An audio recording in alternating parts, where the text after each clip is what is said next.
Well, again, after a number of years post-release, I have finally gotten around to playing this game. If you were to compare this to, say, Resident Evil 2 Remake, that remake works because it recreates what made the original good in the first place, putting that into a more immersive and detailed environment.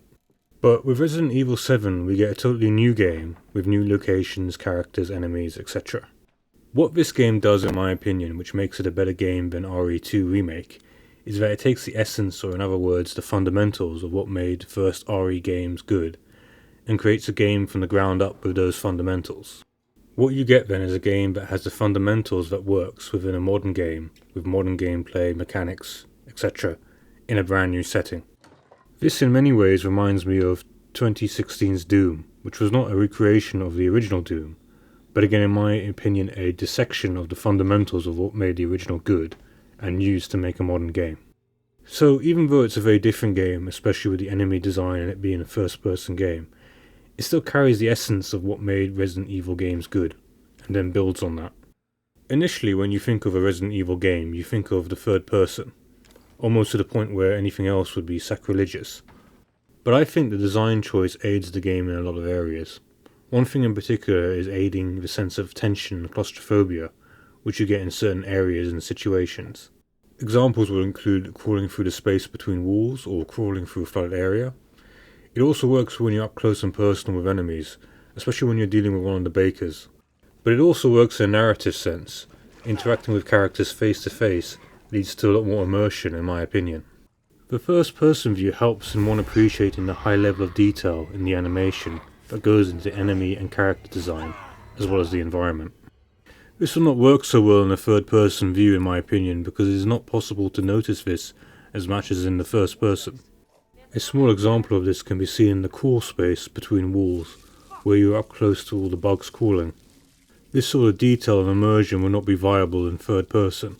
Here with RE7 you have in my opinion different enemy design choices which depart from the classic designs of enemies in past Resident Evil games.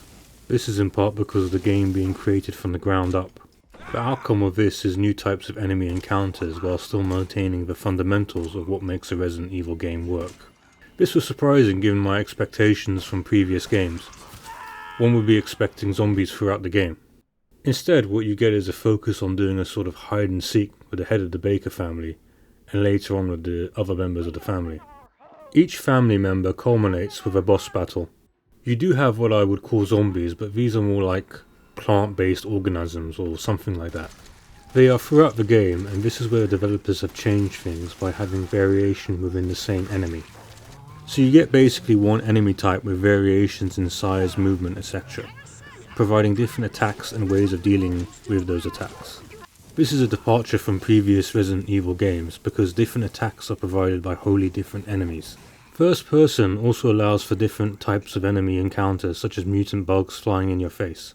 This is more up close and personal, which adds to the immersion while also enabling you to deal with that enemy effectively.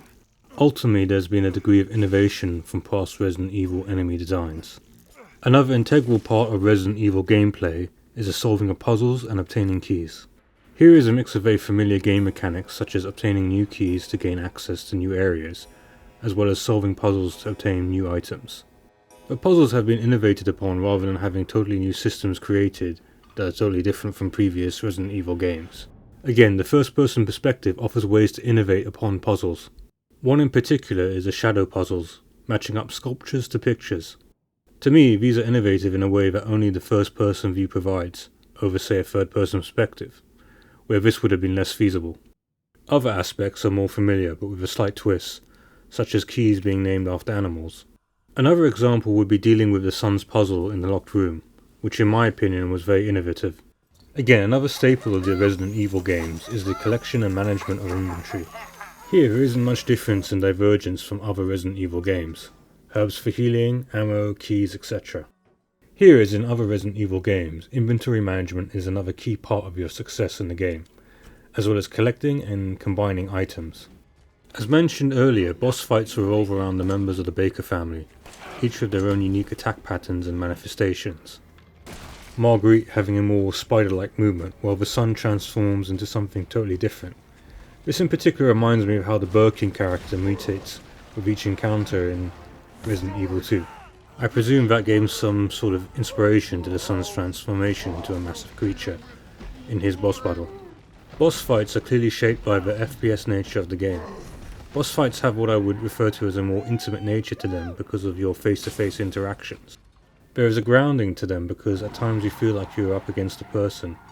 This is in part because of the way they react to your attacks, which makes them feel less like some sort of monster and more like a person. This is the most evident when dealing with the girlfriend and the father of the Baker family. The first-person nature also gives the boss fights a more cinematic feel. This culminates with the boss fights being more sophisticated than boss encounters in previous Resident Evil games. Resident Evil 7 to me seems like a more liberated game. What I mean by this is that it is a game that, because it is not a remake or a continuation of past lore, was not constrained in any way by past games and their expectations. What I mean is that there are less boundaries to what could be done in terms of level design, plot, enemy design, etc. As an example, Resident Evil 7 is able to go back to its roots like in the first game by primarily being set in one building, or let's say one compound at least at the beginning of the game.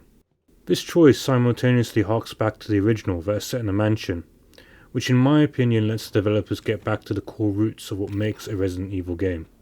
Not being connected to any past lore enables a new plot, one that's more fitting with the location of the game. This more cozy level design, combined with the first person, in my opinion enabled a more intimate and detailed experience with the game's setting. Because of this, it has the freedom to go back to the roots of what made a Resident Evil game.